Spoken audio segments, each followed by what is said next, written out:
Hi, everyone. Welcome. There are quite a number of you coming in, so we're just going to give it a second before we get started, but I'm going to share my screen.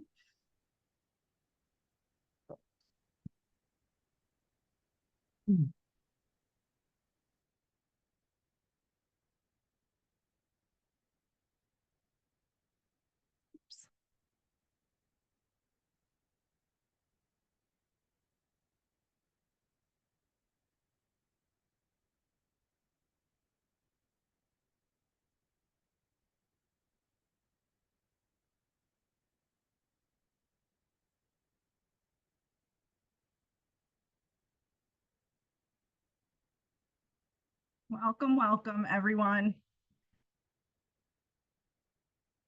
Okay, I think we can get started. I'll start talking really slow as best I can.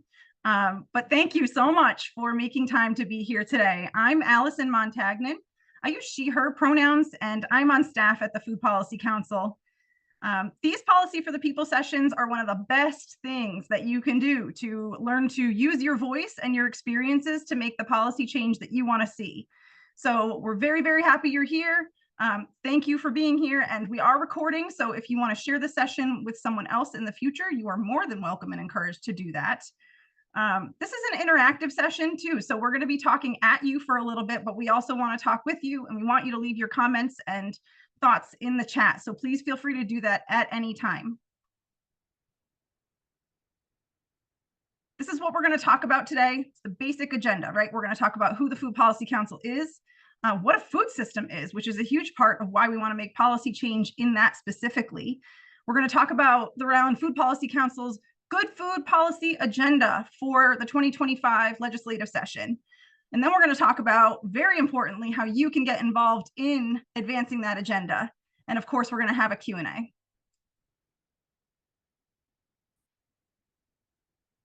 So the Rhode Island Food Policy Council is Rhode Island's only food policy council. Every state has one shape or form of a food policy council of sorts, but ours is independent and we're non-governmental. So we're a nonprofit organization whose mission is to build a more equitable, accessible, economically vibrant, and environmentally sustainable food system in Rhode Island. We are very noteworthy. We're driven by volunteers. The council, as you hear us talk about them, are volunteers who are dedicating their time and energy to advance these priorities because they're people who care and they're people who have experience that's valuable to making the changes that we want to see. So again, later you'll hear how you can get involved if you think you might want to get on board. A really important tone setter for this conversation is the Food Policy Council's commitment to equity, which is that we recognize that many negative impacts of Rhode Island's current food system are grounded in a history of colonialism, genocide of Indigenous people, slavery, private ownership of land, and the concentration of wealth and power in the hands of too few. We also recognize that people with visible and non-apparent disabilities are among the most marginalized groups in our country. And RIFPC believes that when the power shifts to be shared more equitably across our communities and our state, we can transform our future together for generations to come. So as we're listening and learning together today, let's just keep this in front of mind. And the way that we achieve the mission of the Food Policy Council is through these core issue areas. So we have food access and nutrition security, we have food business and economic development, and we have food, climate, and environment. We work across these three big buckets. So we have programmatic areas, those three programs I just mentioned to you. And those are working on projects and partnerships in the policy that we're talking about. There are many different little pieces that go into all of these. And we are happy to dig in at any time you all have questions. But in the meantime, I want to get focused back on our 2025 Good Food Policy agenda. And I'm going to turn it over to my colleague, Max. Thanks, Allie. Hi, everyone. As Allie shared, my name is Max Mason Deferia. I use they, them, their pronouns, and I'm the Policy and Civic Education Manager with the Food Policy Council. I'm so glad that you all can join us today. So as Allie just shared, the Food Policy Council is doing some really awesome work. And we do that in the context of a food system. And for folks who are new here, you perhaps haven't heard of what a food system is before. So we wanted to take a moment to introduce that to you. So when we're paying attention to the entire food system, we're looking at this inner circle that includes things like farms and fisheries and food production, processing, distribution, retail, consumption, and food waste. So how food moves through all of this, all these circles. But in addition to this inside circle that we focus on, it also includes this outside circle of clean air, supportive policy, clean water, healthy soil, land access, and capital access.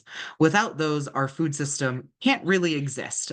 We have limitations and barriers that create challenges and inequities in the food system that we have. And so part of our work is making sure that we are addressing these inequities and challenges that exist throughout the entire system from beginning to end. Next slide. And within that food system, there is a large array of people who play critical roles in who gets to have a say in our food system. And all these folks we consider food system stakeholders. So those include caretakers of the land and water. These may include indigenous communities, tracing back their historical traditional knowledge to inform how we can better improve the land and water around us. Can also include food producers, food processors and entrepreneurs who are creating the yummy foods and snacks that we all want to have. The food distributors who are moving the foods to our communities as we need them. Retailers and restaurants, of course, along with free and low-cost food providers, are key ways that we access food in our communities. Institutional buyers have a crucial role in helping set trends for the overall food system due to their large impacts due to their capital. Consumers, of course, everyone here eats food, or at least I should hope you're eating food. And if so, you have a stake in our food system.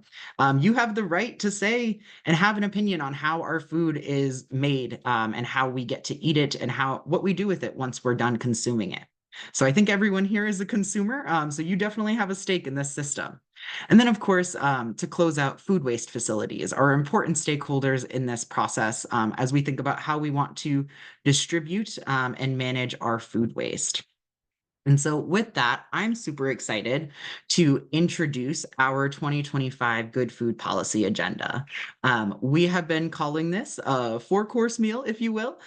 You can't pick one without the other. Each part of this agenda is critical to addressing the unique inequities and challenges that Rhode Island's food system has. And so with that, I'm going to bring up some of our awesome council members who are going to talk about each of our priorities for this year. We have 4, why they matter and why it matters to them as individuals. So the first one we have is enacting a small and urban farm tax credit. So I'm going to bring up Sienna to talk a little bit about what this policy would do and why it matters to her. Sienna. Hi, everyone. I'm Sienna. I'm co-owner of Open Farms Retreat in Cumberland, Rhode Island with my father. We are a very small farm. We're about 2 acres. And we have been working on the small and urban farms tax credit since last year. I think this is going to be its 3rd year being introduced into the House and the Senate to become a bill, though. So the urban and small farms tax credit is basically to put small farms on equal playing field as larger farms are. It would give us the ability to have a tax break on income tax that we make on the farm, sales tax, and property tax as well. The income tax and the sales tax are already things that larger farms are getting. They also get a property tax break on their land. The difference that we as small farms are going for is getting a property tax break on our house as well as the land, because as a small farm, half of my house is my farm. Like, my basement is completely covered in like trays and tables. That's where we've been doing all of our starting all of our seeds. It's where we store a lot of our produce throughout the winter. So we don't have as large of an area as larger farms do. So we don't have like big barns, or we just now got a heated greenhouse, which is awesome, but we don't have as much like storage facilities and stuff like that that are going to be getting tax breaks like larger farms are. So this tax credit for me, sorry, I have a cat that is very, very involved right now. But this tax credit for me would be absolute like game changer, even though like when you think about it, it's only like a few $1,000s a year or something like that. But that has such a big impact on your ability to like recover when, say, all your shovels break at once, or all of your rakes or your wheelbarrows, or you have to like take some time off to do something else, like having that, even that little bit of cushion is going to create a more resilient system for our small and urban farms to operate in and make it a viable like job opportunity for many people who are really interested in farming, but they don't have, like, you still have to work another farm off property as well. So yes. Thanks, Sienna. That's such a great description of what this policy will do and the importance of it for our communities, and for small farmers like yourself here in the state that need this support in order to make ends meet each year. Thank you so much. So now we've started with our food production, if we're thinking about our food system. So we're going to move from production to consumption. And I want to invite up our council member, Jason Cashton, to talk a little bit about healthy school meals for all and why that matters. Jason. Hey, everybody. My name is Jason Cashtan. I'm a registered dietitian and a food policy advocate. I've been involved with the Healthy School Meals for All initiative just over a year now. I got involved last year, and it's become something it's important to me, although I'm relatively new to the state. I've only been here for a few years. But a quick background is essentially the initiative, and if the bill were to pass, it would provide healthy school meals for all students in Rhode Island, regardless of income. And this is something that a number of other states around the country and New England have passed thus far. And right now, one of the biggest challenges are that the income eligibility requirements are so prohibitive for a number of families that struggle with food insecurity. And so this bill would allow students and families to really have the burden of accessing healthy food lessened. And we see things now like increases in attendance, improved academic performance.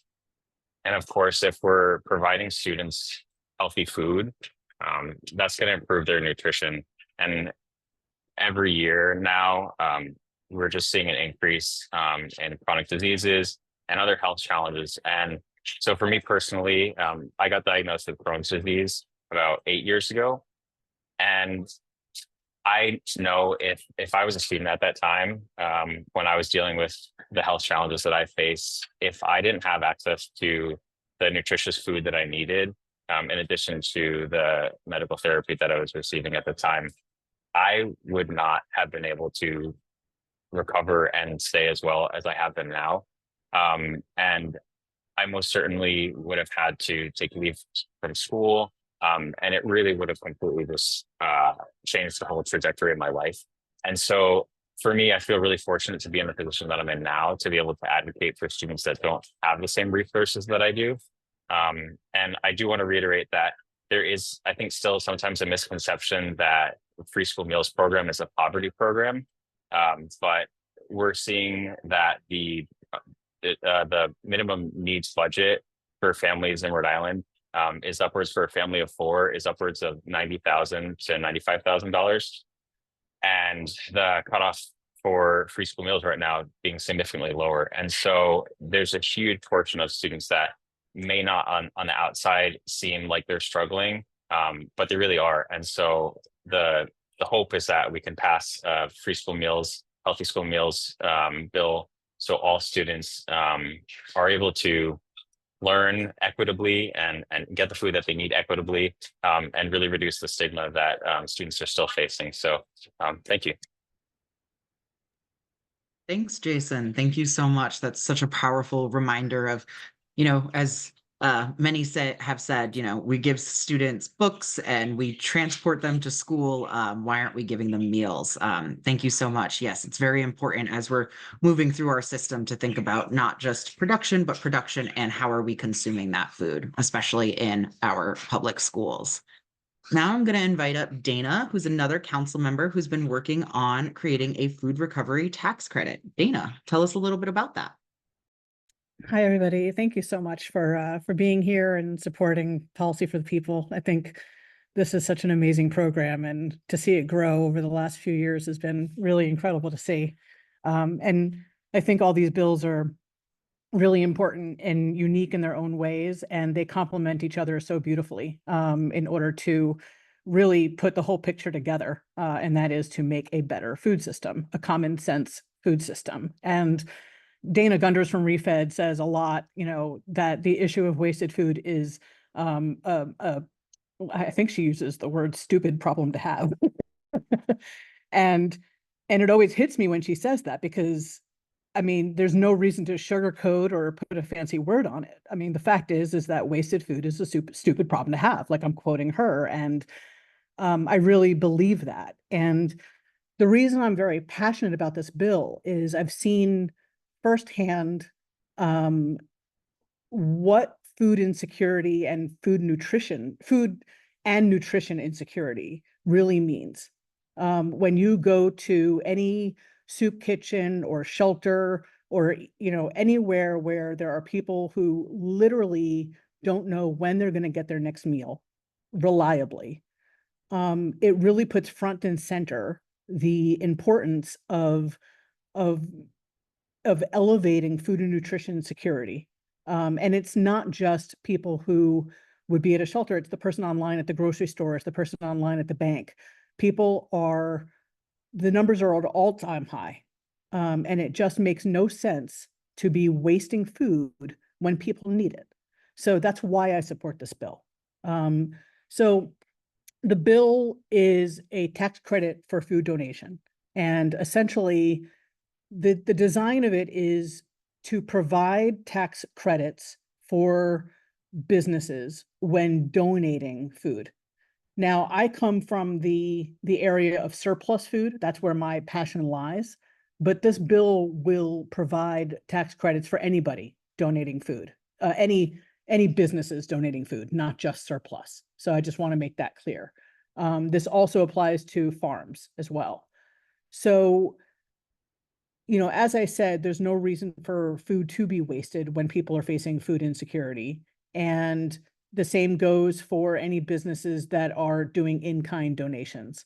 The hope is that and really the expectation is that in providing this tax credit, it will open the doors to be able to educate more businesses on the logistics and on the protections that are involved with, and I'm going to be specific about food donation that is for surplus.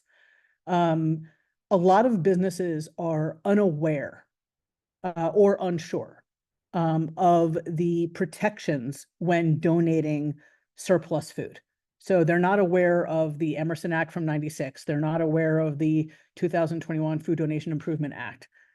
And it's very challenging to be able to be positioned to educate these businesses. If there is a tax credit, that will incentivize them to learn about these policies and also learn about the resources that are available. And there are. We have some amazing food recovery organizations here in Rhode Island, and to no fault of their own, they're not recovering the amount of food that is actually being wasted, not even close. And I'm actually going to read something, because there's no way I'd be able to remember this off the top of my head. I'm going to read something that I just looked into this recently. I'm always going to, I'm always researching this and getting the updated numbers. And the numbers, I have the numbers now from 2023. So according to ReFed, Rhode Island farms, food service, manufacturing, and retail generated the equivalent of 92.2 million meals that went unsold or uneaten as a result of surplus food in 2023. So now you look at these food recovery organizations that are trying to recover surplus food, and they're here. We have them. We have resources available, but we're not utilizing them. This bill will put us in a position where we can utilize them. So to give you an understanding of these numbers, there was a 2.06% decrease between 2021 and 2022. Meaning, there was 92.2 million meals that went unsold or uneaten as a result of surplus in 2023. That's a decrease, which is good, from 2021 to 2022, and 2022 to 2023 was 1.58%. So that's good that it's been decreasing year after year, but the numbers are not decreasing enough. We need them to decrease 10%, 20%. This bill would increase the numbers for decreasing the food in the landfill. I hope that makes a little bit of sense. And so that is why it is just so incredibly important. In a nutshell, you have too many people who are having to choose between quality and quantity of food for themselves and their loved ones. And quality food in your fridge should be a right, not a privilege. I think everybody here can agree on that. On the flip side, food's getting tossed. It's not only hurting the people who need it, it's also hurting us, every one of us in this room, because it's not good for the environment, which means it's not good for our health. And businesses will benefit from tax credits. So there are federal tax incentives, but they are very challenging to get. So for businesses to be able to have local, regional tax credits is going to make a huge difference in their bottom line over time.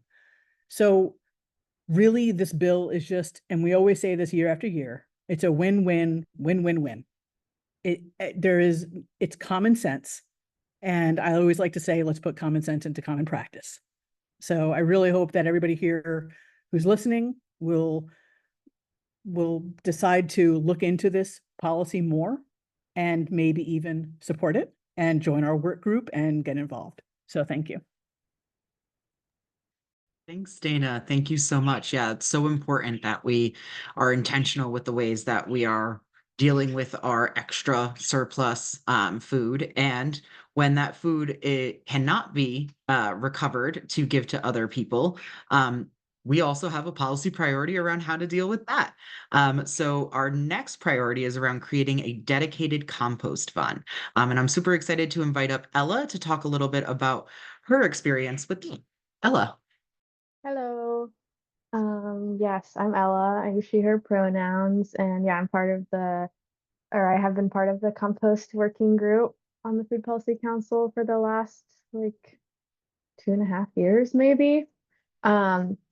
Which is long, feels like a long time. Yeah, so the point of this bill, which the compost work group actually drafted last year, we had the opportunity to actually do the typing up of a lot of this based on some examples from other states.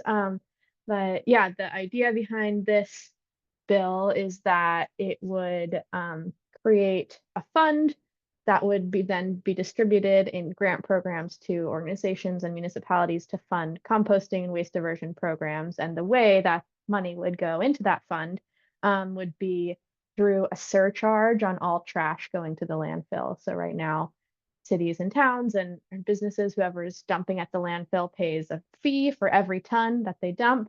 And so it would add $2 for every ton on all of that waste, and that money would get funneled into this fund that would then be given out as grants to support waste diversion and composting. And yeah, we think that this is an exciting mechanism for a lot of reasons. One, we currently pay very little comparatively to throw our trash in the landfill, which makes it not very lucrative or not very appealing for our state to reduce our trash. It's just cheap and easy to throw it into the landfill. But our landfill is nearly full. It's going to be full within the next 15 or 20 years, and there isn't really a good plan for what happens after that. And so food in the landfill is taking up valuable space, and also it's a total waste, like Dana was saying. Like, why put this valuable resource into the landfill when it could be feeding people, or when it can't be feeding people, it can be feeding our soil, and going back to producing more food. So yeah, that's why I'm really excited about, and this policy also I sort of see as like a win-win, because we would be providing sort of the carrot and the stick to reduce food waste and increase composting. So we'd be, charging a little bit more, which would incentivize people to throw away less food or less waste in general. But food is a very easy way to reduce the total volume, and we're providing support for you to do that. So it's sort of hopefully win-win snowball effect situation. Yeah, and I'm really excited about this because I run a small composting program in Providence. It's called Harvest Cycle. And, Harvest Cycle is just one program that could benefit from a fund like this. And like I said, like Dana was saying, the problem of wasted food is very large, but the sort of the main bottleneck in the composting process, what happens when you can't recover it and feed it to people, is the processing. That we don't have enough places for this leftover food to go. And I personally think, and I think people at the Food Policy Council and our sort of work to create a cyclic food system overall really supports doing that compost processing locally. So supporting building out that infrastructure as much as possible, so that the nutrients in all this food can go back to our soils to grow more food to feed people in Rhode Island, rather than putting it on a large truck and sending it out of state, or sometimes even out of the region, is just another sort of waste, I think. So really investing in processing infrastructure here, and in lots of different methods and organizations, and farms doing that compost processing creates a really diverse and thus resilient ecosystem. So we're not in this sort of like precarious linear waste structure. I was hoping to end a little bit more concisely, but yeah. That's why I'm really excited about it, and hopefully all of you, I know it's not the sexiest bill out there, waste surcharge grant programs administered by DEM, but the core is really awesome. So hopefully you all can get excited about that, and yeah, get involved. Thanks, Ella. And I will say you're getting a lot of compost is sexy in the chat. So I think you found your crew here. I need a t-shirt that says that.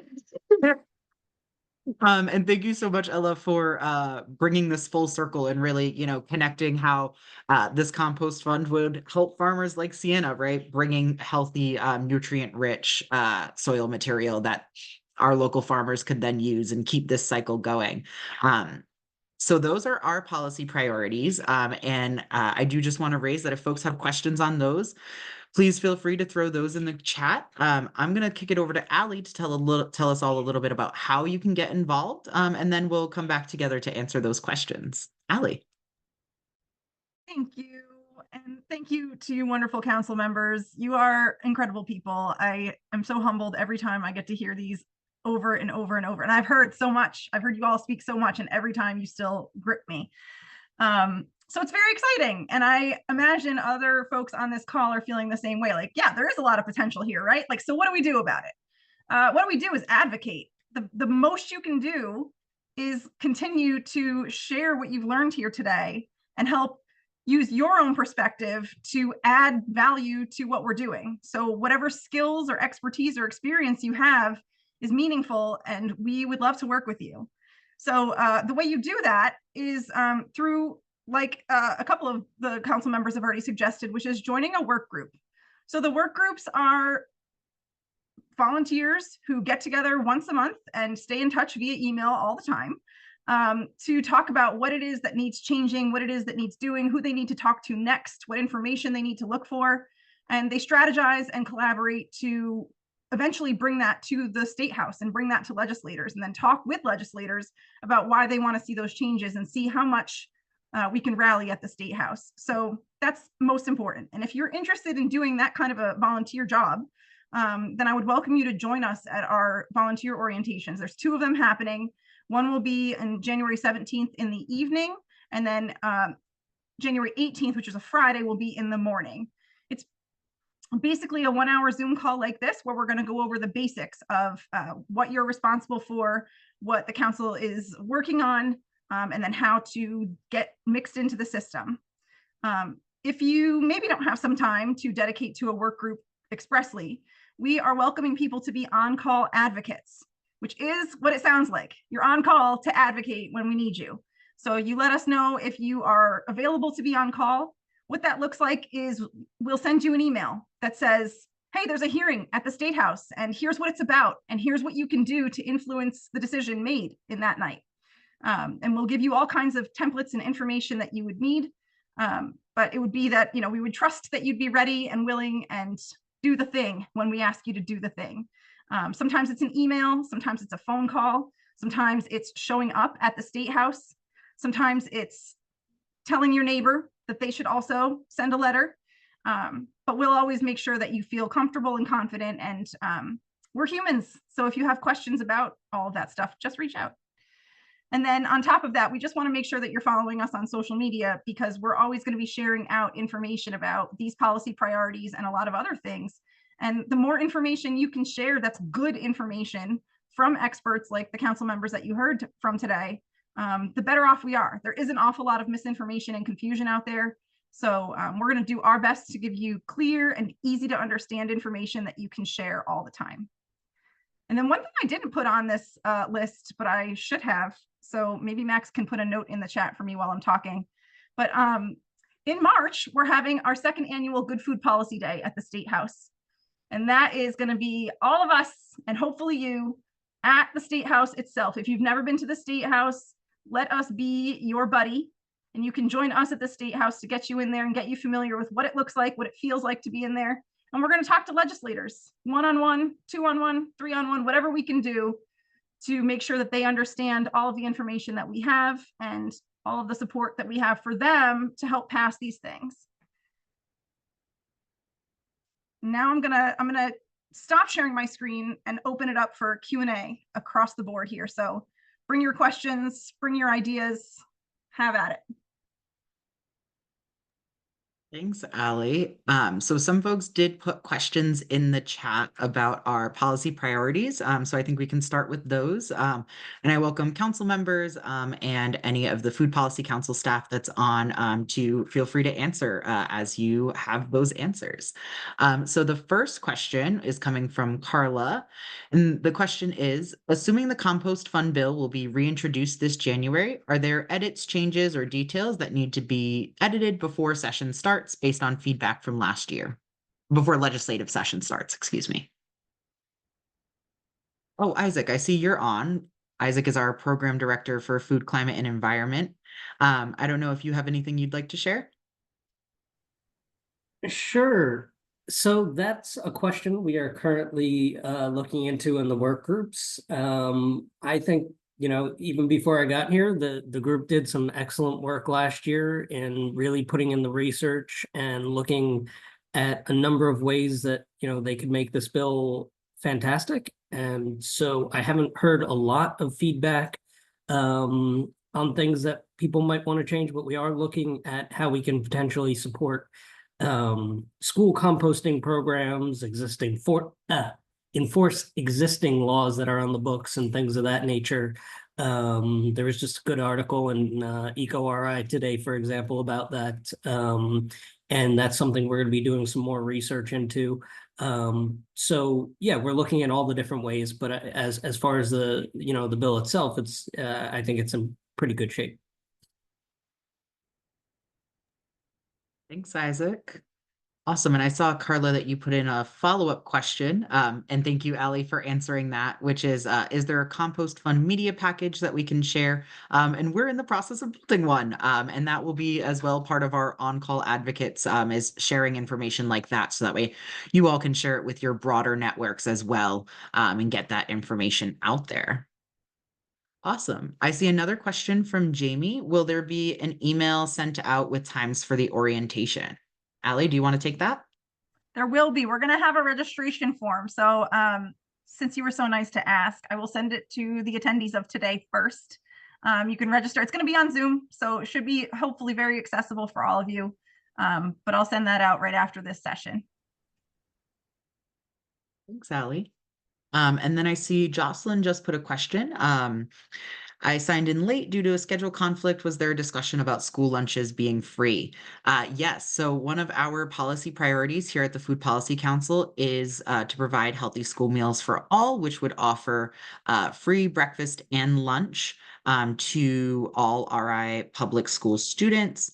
And that bill includes specific language that would promote local food purchasing and would include and require culturally responsive menus for those meals. Could I jump in real quick a Yeah, bit? Jason, Because I please. can go into a bit more detail. Actually, I really like, thanks, Carla, for asking the question of like how the bills might change for the compost bill. One piece specifically for the Healthy School Meals for All bill that we've been talking about and trying to figure out how things might change to make the bill even stronger. Last year specifically, there wasn't language requiring schools to maximize the federal funds that they could receive to fund free breakfast and lunch for their students. And so a super quick and condensed background on that. There are a number of ways in which schools can receive federal funding to really strengthen their chances of being able to afford a Healthy School Meals for All program. One of the main ways that they do that is through a federal program called the Community Eligibility Provision, which states that if a certain threshold of students qualify for federal programs like SNAP, at that threshold, then the whole school qualifies for free meals. So that means they get the federal reimbursement, the federal funding to cover those costs at 100% if that's a certain threshold is met. The challenge is there's quite a large range of the threshold to be eligible to receive federal funding, which is fantastic. That means that schools are eligible to participate, but it doesn't necessarily mean that they'll get 100% of the funding.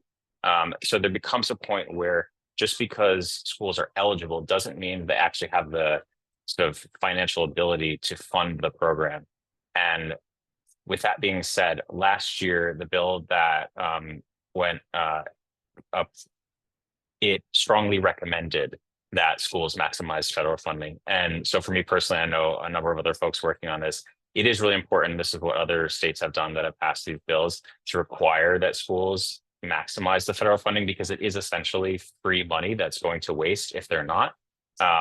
There are some other components to it that there are ways in which schools can have a better chance of achieving that mark by grouping together. So a school in a certain district might kind of be on its own island and only hit a certain point in that threshold to get federal funding, but they can combine their numbers with other schools and districts, apply all together and really have a better chance of getting close to that or hitting that 100% federal reimbursement threshold. So just to kind of use Carla's question for the composting fund, but to talk about an important piece. And since Jocelyn was asking about Healthy School Meals for All, the other point that I wanted to make while I'm talking, one piece like that Max mentioned, in addition to just the food component and providing nutritious meals to Healthy School Meals for All, there are a number of sort of intervention points that allow something like this program to actually be implemented successfully and to get the outcome measures that we're all looking for with attendance and nutrition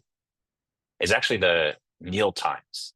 So it seems that year to year, schools unfortunately have to decrease the amount of time that students have to actually eat lunch. And so the point that I mentioned before about the Healthy School Meals for All, providing free breakfast and lunch, getting all the students to a more equitable place, there's a real distinction between the students that are able to bring their own lunch or breakfast if they're having that at school, compared to the students who have to wait in line.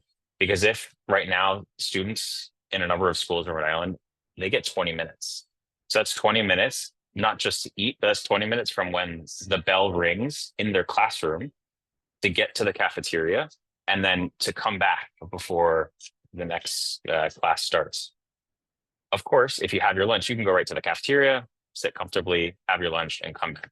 Students that have to wait in line, depending on what wave there are, it might not even be feasible or desirable, because depending on the day, there might not be something that they like. The quality of the food might not be, really that palatable. So what other states have done, 30 minutes minimum to at least allow, and these are things that trickle into faculty and staff and teachers and support staff, because trying to find a way to even get a bathroom break as a teacher when you're trying to juggle all this. So I could go on and on. There are so many other pieces, but yeah, I just wanted to bring that up as well. Yeah, thanks, Jason. Really appreciate that extra context. And this is why it's so great to have such an amazing group of council members here who can add their own information and expertise, because you all are sitting with these policies every day. I saw that Katie had a question of, have we discussed the healthy school meals for all with Chartwell's and Aramark? And Rachel Newman Green, who's our project director for food access and nutrition security, is around. Hey, Rachel. Yeah, why don't you take that question? Sure. Yeah. Thanks for that question, Kate. We haven't, there's nobody from one of the food service management companies that's currently serving on the work group. That would be amazing. And thank you for flagging that, because I think maybe we can flag someone down from Chartwell's, Aramark, or Sodexo in time for the January orientation. I think that would be a great addition. That said, RIDE regularly participates in the meetings, and this is a real priority of the Department of Education too. And RIDE actually is the one that develops and oversees the statewide meal service contracts. So they are in very close contact with all the food service management companies, and really think that it would be a great benefit to their contracts and to that relationship. One of the factors that we've heard from the food service management companies for a long time is that so many limitations about what they are able to serve are just simply based on economics, simply based on the amount of money that is currently coming into the school meal system. And it's a reimbursable program. So the more kids eat, the more money comes into the system overall, which gives the food service management companies just like more money to work with to get high quality ingredients, local ingredients, that sort of thing. So while they're not currently in the work group, there have been a number of ways that we have kind of linked up with their concerns overall. And yeah, but thank you for flagging that. If I may think we should add, extend it I 110% support the initiative. But in a recent grant that we received at Charahoe, working really closely with our Chartwell staff, just hearing about the staff concerns that they have in terms of just never being fully staffed. And then if we were to move to all, what some of the concerns would be about the needs across the state, and the fact that I just don't think we have enough staff in that industry to support it. Yeah, that's a really I know that there have been long-term challenges with food service management companies and staffing since 2020, really, at this point. But thank you for bringing that to the top. Thanks, Rachel. Thanks, Katie, for raising that question. I do want to, those are all the questions in the chat. I do want to leave some space now if anybody wants to come off mute and ask any final questions or anything else that's standing out, whether it's about our policy priorities or about how to get involved with us. If you have questions about what Ali shared around the work groups, on-call advocates, anything like that, now's your time.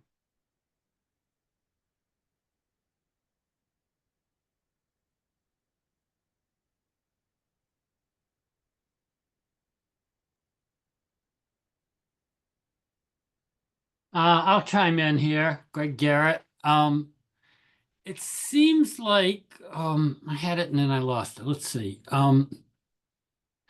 Have all of these groups been in touch with the legislators that are, sponsoring their bills?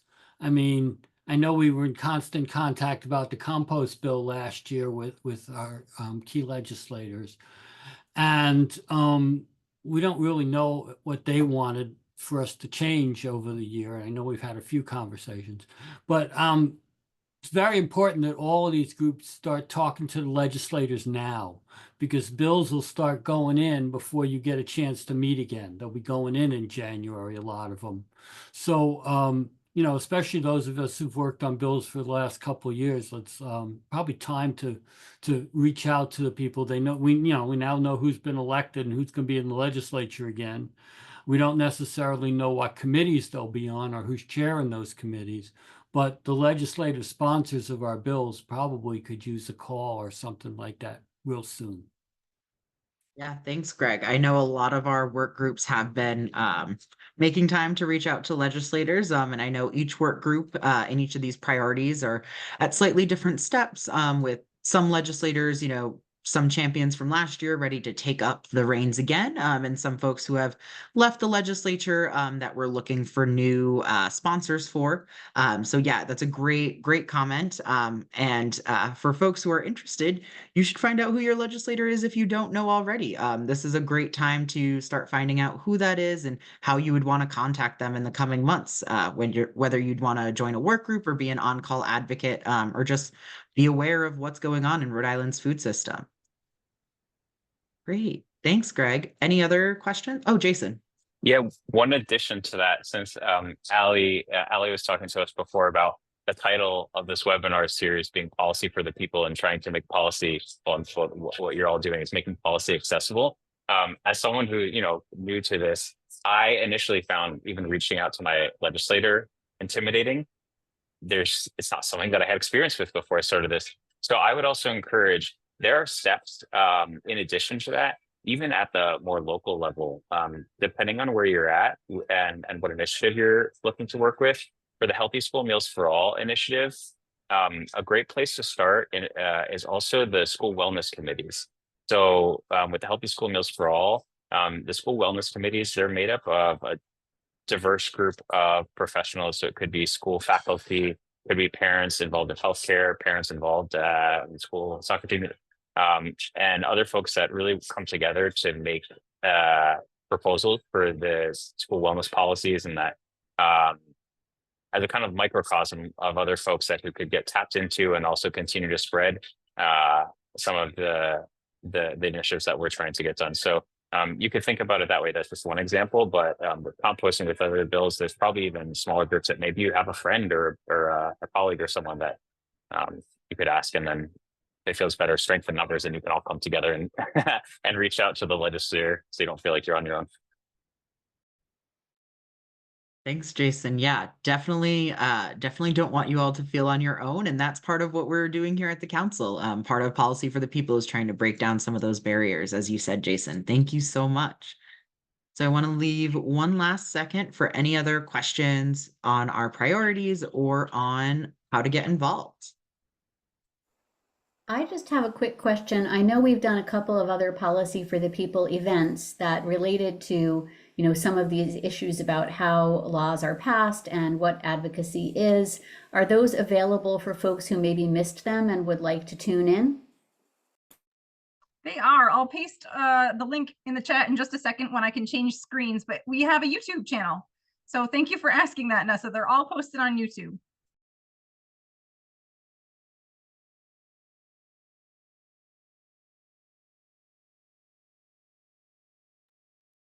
Great. Well, I think that's, unless there are any other questions, I don't want to end us early if folks have questions, but it does seem like that's the end of it.